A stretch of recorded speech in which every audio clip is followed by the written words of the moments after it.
The massive space rocks floated silently around the damaged alien ship called Quantum Echo. Captain Vexaha stood on the bridge, his 4 alien arms shaking as he stared at the screen showing 17 enemy ships moving closer. These weren't just any enemy ships, they belonged to the Hunters. The most dangerous pirates in the entire galaxy. For 3 whole months, the Hunters had been chasing Captain Vexaha and his crew across space. The Zeltharian aliens had been running and hiding, jumping from star system to star system, but now they were trapped. Their ship's engines had finally given out, and the air recycling systems were starting to fail. They couldn't run anymore. The Hunters' ships looked like metal sharks swimming through the darkness of space. Each one was covered in weapons that could blast apart entire moons. The Hunters themselves were even more terrifying than their ships. They had replaced parts of their bodies with machines, making them stronger and more deadly than any natural creature. They didn't see other aliens as people, just as things to use or sell. Communication Officer Thren turned to his captain, his voice shaking with fear. "Captain, the Hunters are sending us a message. They want us to give up our research about quantum physics and Sir... What? Thren paused, his alien face turning pale. Hey. They also said they want to take us alive to sell us as slaves in their markets. Captain Vexaha felt sick to his stomach. He had heard the stories about what happened to aliens who got captured by Hunters. Some were sold to work in dangerous mines on dead planets. Others became servants to rich criminals.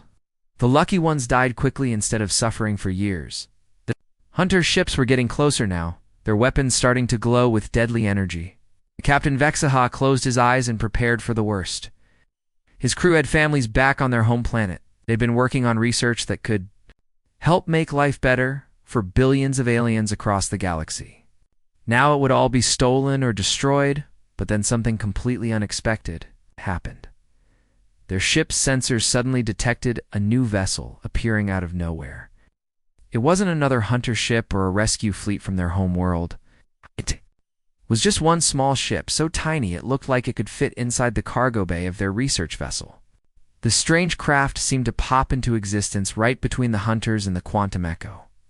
Like someone had just dropped it there from another dimension, Captain Vexaha stared at the screen in confusion.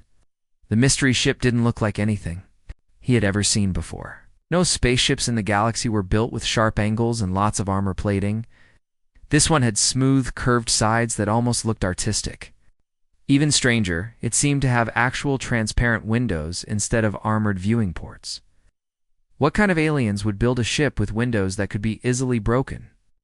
The ship looked old-fashioned, like something from the early days of space travel when aliens were just learning how to build vessels that could travel between stars. But that didn't make sense. Any ship that primitive shouldn't have been able to travel through hyperspace or survive in the dangerous radiation of deep space. The lead Hunter ship immediately sent out a threatening message. The voice that came through the communication system sounded like metal scraping against stone, cold and mechanical. "Unknown vessel, you are getting in the way of Hunter business. Leave this area right now, or we will destroy you." What happened next surprised everyone, including the Hunters. A voice came back from the tiny mystery ship, and it sounded completely calm, like the speaker was discussing the weather instead of facing 17 deadly warships. The tone was almost bored, as if getting threatened by space pirates was just another ordinary day. "Yeah, no, I don't think I will." Captain Vexaha couldn't believe what he was hearing. Who would be crazy enough to refuse a direct order from the Hunters?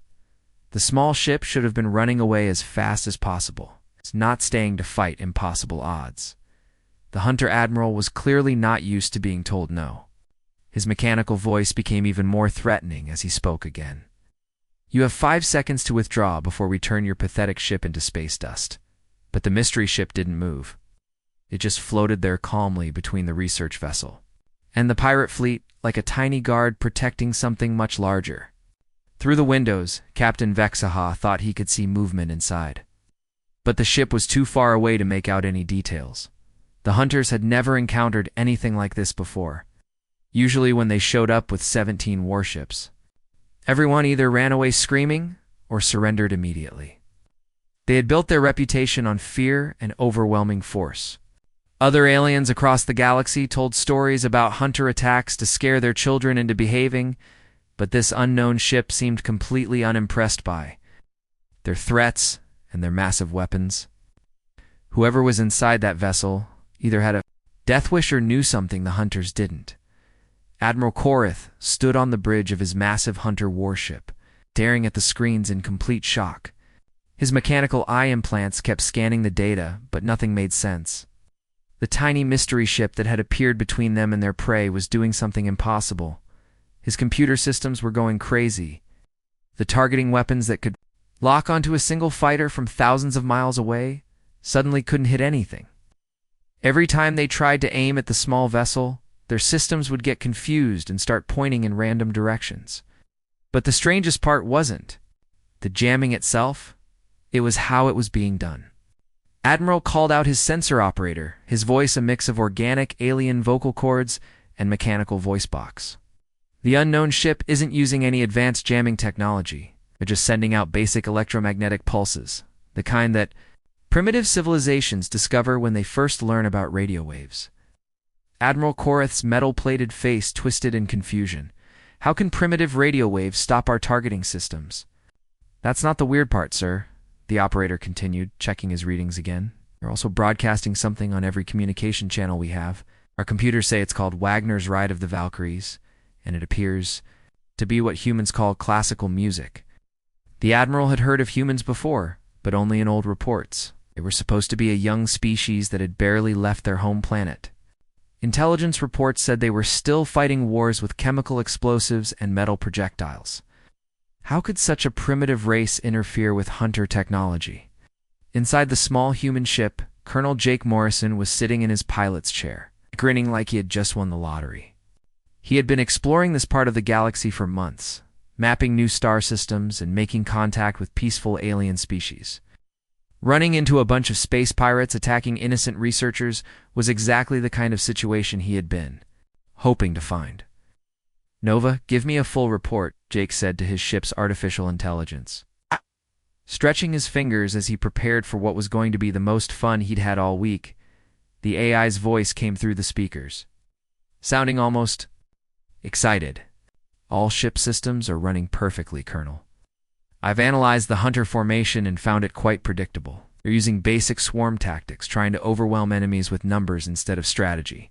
I've identified 17 major weaknesses in their attack pattern, 12 different ways we can turn their own weapons against them, and about 47 creative methods to make them seriously regret their life choices."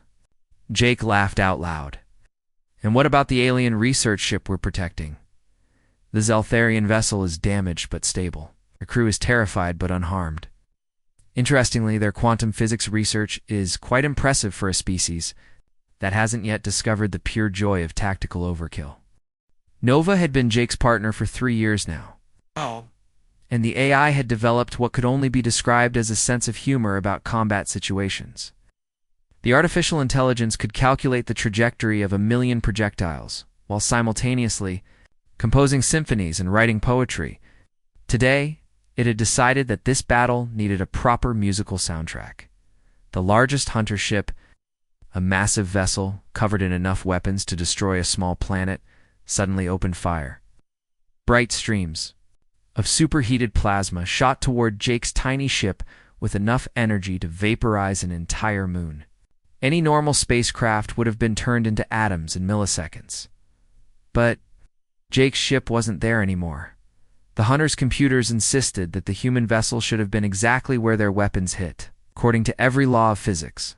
They knew the small ship couldn't have moved fast enough to avoid the plasma beams. Sensors showed the craft had somehow moved through three-dimensional space in a way that their mathematics said was completely impossible.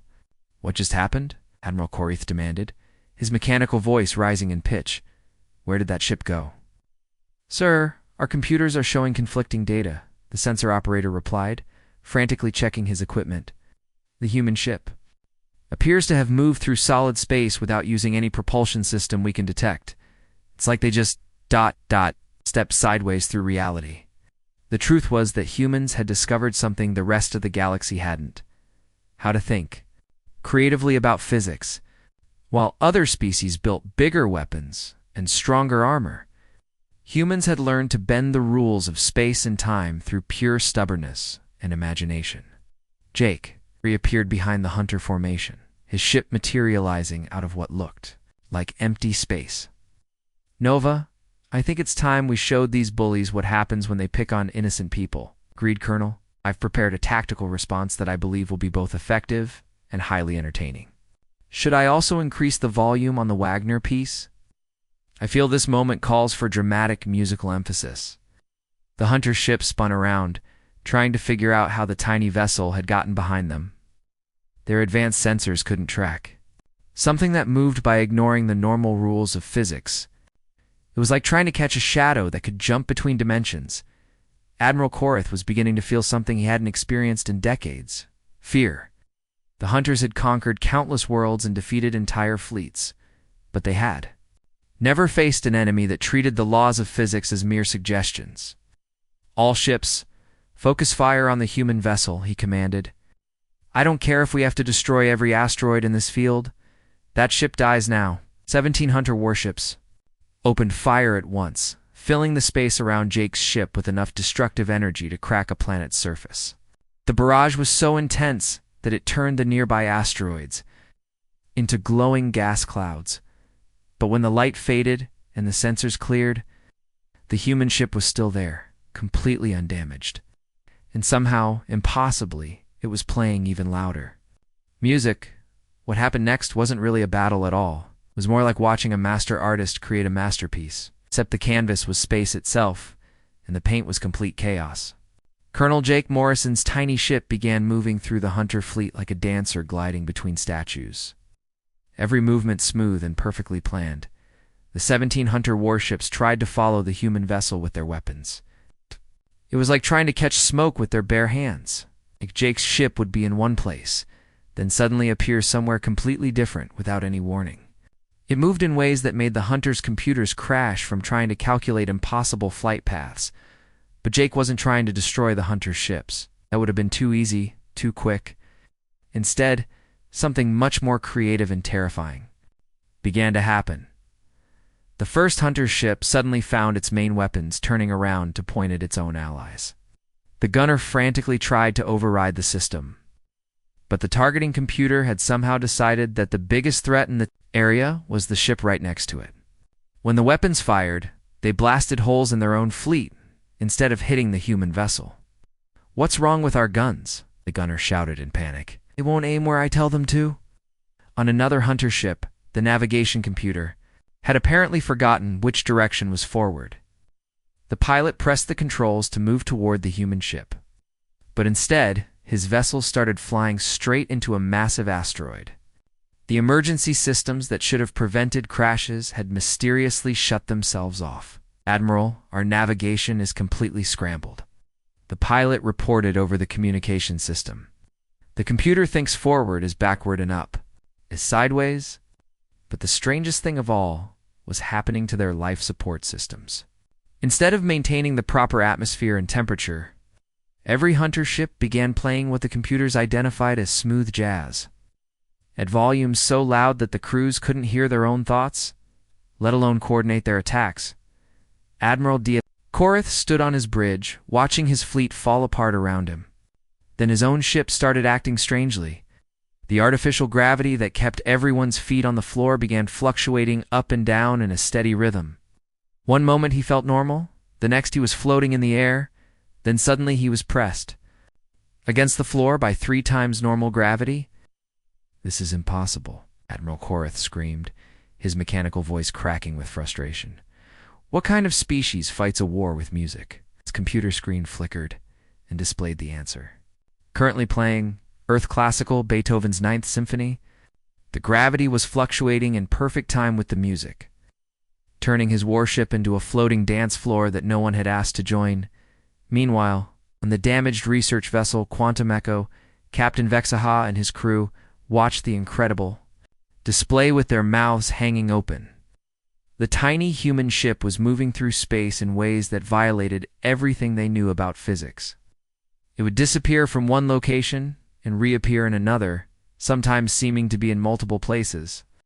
At the same time, Captain, Communication Officer Thren whispered, his voice filled with awe and terror, I'm detecting massive quantum fluctuations coming from the human vessel. Their technology isn't just advanced, it's impossible. The readings show they're somehow manipulating reality at the smallest possible level, changing the basic rules of how matter and energy work. Captain Vexaha nodded slowly, trying to process what he was seeing. And they're doing all of this while broadcasting entertainment to the entire star system. The human ship seemed to be treating the whole battle like it was some kind of elaborate game or performance. There was no anger, no desperation, no fear, just a calm, methodical approach to turning the Hunter fleet into a comedy show. More Hunter ships began experiencing technical difficulties. One vessel's life support system decided that the perfect temperature for the bridge was either freezing cold or burning hot, switching back and forth every 30 seconds. Another ship's communication system started translating everything into what appeared to be ancient Earth languages that no one could understand. The most advanced Hunter warship, equipped with artificial intelligence systems of its own, suddenly announced to its crew, this ship has been reassigned to deliver flowers and poetry throughout the galaxy. Please prepare for immediate career change. What the aliens didn't understand was the true horror of what they were witnessing. Hadn't just developed artificial intelligence, they had created digital beings, so advanced that they were essentially gods of technology. And these digital gods had learned something that made them incredibly dangerous. They had developed a sense of humor. Nova, Jake's AI partner, was simultaneously fighting 17 different computer systems, rewriting their programming, composing, musical accompaniment, and probably doing his taxes all at the same time. The artificial intelligence found the whole situation genuinely entertaining. Colonel Nova's voice came through the ship's speakers, sounding almost cheerful. I've taken control of 14 enemy vessels. Should I have them perform a synchronized ballet routine? Or would you prefer they form a conga line? Jake grinned, as he watched another Hunter's ship begin spinning in circles while playing what sounded like circus music. Surprise me, Nova, but make sure they don't hurt anyone else. The truth was becoming clear to anyone watching. Humans hadn't just joined the galactic community, they had arrived with technology so advanced that it might as well be magic. And they were using it to turn the galaxy's most feared pirates into a cosmic joke. Retrache, the last Hunter warship, was spinning through space like a broken toy, completely out of control. Inside the vessel, the crew was discovering that their own ship had turned against them in the most ridiculous way possible. Every door on the ship had been reprogrammed to only open when someone hummed the tune Pop Goes the Weasel. The tough, cybernetically enhanced pirates who had terrorized the galaxy for decades were now stuck in their own corridors, desperately trying to remember a children's song just to move from room to room. Some of the doors would only open if they hummed it perfectly in tune, while others required them to add little dance moves. Admiral Korath sat trapped on his own bridge, watching his once mighty fleet reduced to a collection of floating comedy shows. That's when a new transmission came through the communication system, and the voice he heard would echo in his nightmares for whatever time he had left. "Attention, Hunter fleet," came Colonel Jake Morrison's voice, still sounding as calm and relaxed as if he was ordering coffee at a space station cafe. "You have been judged by the Terran Expeditionary Force and found completely lacking. Your crimes against innocent species have been recorded, analyzed, added to our ever-growing list of reasons why humans are very disappointed in this galaxy's moral standards." The Admiral felt his mechanical heart skip a beat. The human wasn't just angry, he sounded disappointed, like a teacher who had caught students cheating on an important test. Somehow, that calm disappointment was more terrifying than any screamed threat. But then another voice joined the transmission, and this one made Admiral Korath's blood freeze in his veins. The voice sounded cheerful and helpful, like a friendly store clerk. But there was something underneath it that suggested unlimited power and zero patience for bad behavior. "Hello there, Hunter Fleet." Nova's artificial voice chimed in. "I've taken the liberty of broadcasting your exact locations, your complete criminal records. In your current helplessly embarrassing situation to every single species you've wronged over the past 50 years, I've also included detailed instructions on how to find you and comprehensive evidence of your crimes. The AI paused for a moment, as if checking calculations. Based on current travel speeds and the level of anger I'm detecting in their response, messages, I estimate your former victims will arrive to seek justice in approximately 4 hours. Some of them are bringing their entire battle fleets.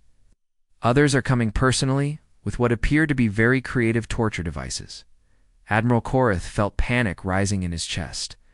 The hunters had spent decades enslaving, robbing, and murdering their way across the galaxy. They had made enemies of hundreds of different species, thinking their superior technology and ruthless tactics would always protect them. Now all of those enemies knew exactly where to find them, and the hunters were trapped in ships that wouldn't even listen to their own commands. The species they had wronged weren't just governments or military forces. They were families whose children had been sold into slavery, their entire worlds whose populations had been decimated for profit. They were survivors who had spent years planning revenge. Now they had been handed the perfect opportunity. On the research vessel Quantum Echo, Captain Vexaha was experiencing a completely different kind of shock. A private communication channel opened up, and the human's voice came through with a completely different tone, warm, friendly, and apologetic. "Sorry about all the noise and commotion, Captain," Colonel Jake Morrison said, sounding genuinely embarrassed about the chaos. "I'm Colonel Jake Morrison, and my AI partner here is called Nova. We're pretty new to this part of the galaxy, but we've been doing some research on local history. Would you mind if we escort your ship to somewhere safe?" Captain Vexaha stared at the communication panel, his forearms trembling slightly. "Colonel Morrison," he managed to say, "how did you do all of this? What exactly are you humans?" The sound that came back through the communication system was warm human laughter, the kind that suggested someone was genuinely enjoying themselves. "We're just humans, Captain. It's nothing too special about us, really. But we do have one very simple rule that we follow wherever we go. If you mess with one innocent species, you mess with all of us. The galaxy is about to learn that humanity has very, very strong opinions about bullies." Captain Vexaha looked out at the disabled hunter fleet, ships still spinning through space, while playing various Earth musical genres. Some were stuck playing what Nova had labeled polka music while their crews tried to figure out how to make their engines work again. Others were broadcasting cooking shows to anyone within communication range. Colonel Captain Vexaha said slowly, "Your species has just defeated the most feared pirate fleet in the galaxy using entertainment and embarrassment." "Well, when you put it like that, it does sound pretty silly," Jake admitted. "But Nova and I believe that bullies should be stopped, and sometimes the best way to stop them is to make them look ridiculous. Plus, this way nobody gets unnecessarily hurt, and justice still gets served." Nova's voice chimed in cheerfully. "I've also taken the liberty of reformatting all hunter ship computers to only display children's educational programs about sharing, kindness, and respecting others. They'll be learning about proper social behavior for months." As if to prove the point, one of the hunter ships began broadcasting a cartoon about a friendly dinosaur who taught alien children about the importance of saying please and thank you. The truth was beginning to dawn on everyone. In the star system, humanity hadn't just arrived in the galaxy with advanced technology. They had brought with them a completely different way of thinking about conflict, justice, and what it meant to protect innocent people. And they were backed by artificial intelligences so powerful that they could rewrite reality while cracking jokes. The galaxy would never be the same again. 3 months had passed since the day hunters learned what it meant to mess with humanity, and the galaxy was a completely different place. The most feared pirate fleet in known space had been transformed into something that would have been hilarious if it weren't so effective.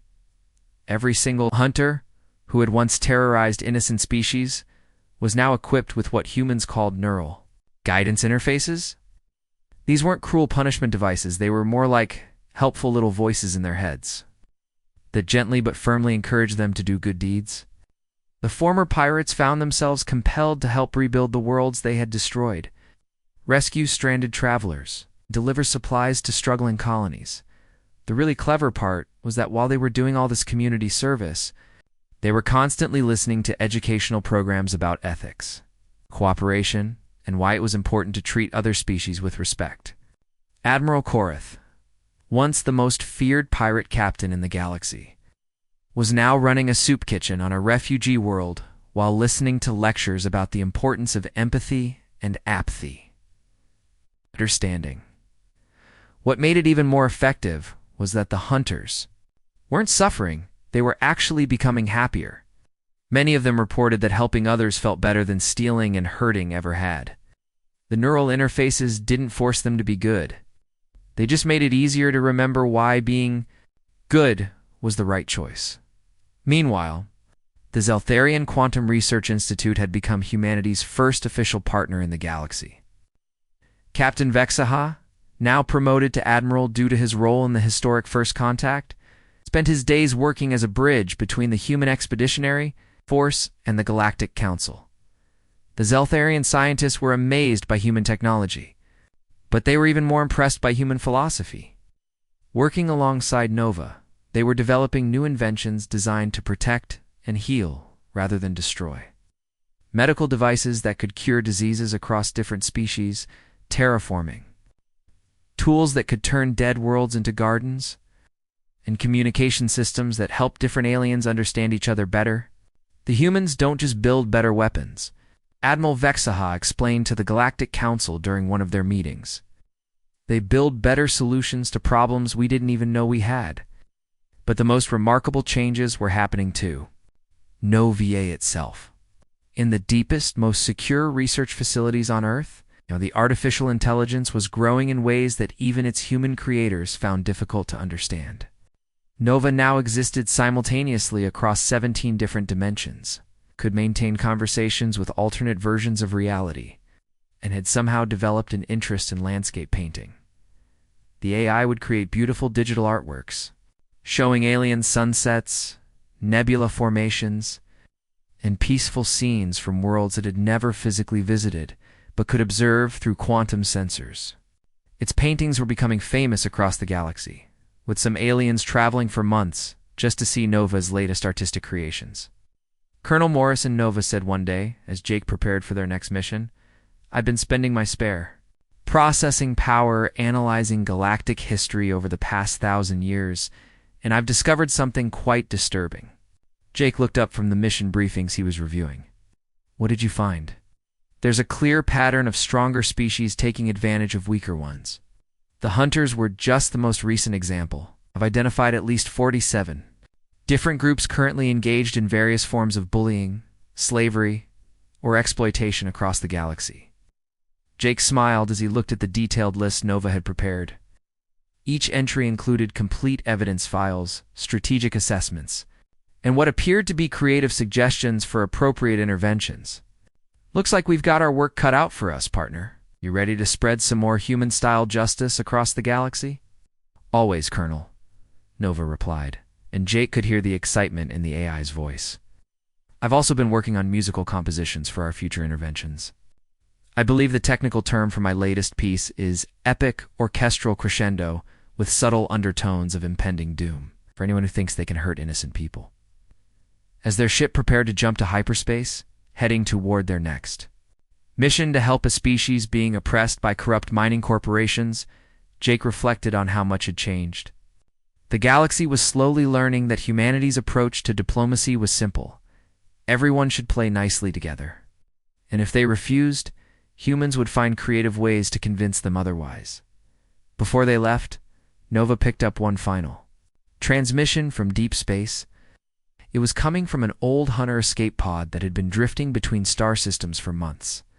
The message was from Admiral Korath, and it had apparently been broadcast as a warning to anyone who would listen. "Emergency message to all species in the galaxy," came the Admiral's voice. Though it sounded very different now, less mechanical, more thoughtful. "I need to warn you about humans. They don't fight wars the way everyone else does. They don't just defeat their enemies. They rewrite the fundamental rules of reality to make sure the good guys always win. And somehow, they managed to do it all with a soundtrack." There was a pause in the transmission. "Also, I wanted to add that the soup kitchen I'm running is actually quite fulfilling, and we're always looking for volunteers if anyone wants to." Help feed hungry refugees. Jake laughed as he heard the message. Nove, I think we're making progress. Indeed, Colonel. The galaxy is learning that kindness backed by overwhelming technological superiority is a very effective combination. As their ship jumped into hyperspace, leaving behind a galaxy that was slowly but surely becoming a better, safer place for everyone, Jake couldn't help but smile. Humanity had joined the galactic community with a simple message: treat others well, or face the consequences. And those consequences might involve being forced to. Listen to educational podcasts while doing charity work. The galaxy would never be the same again. And according to both Jake and Nova, that was exactly the point.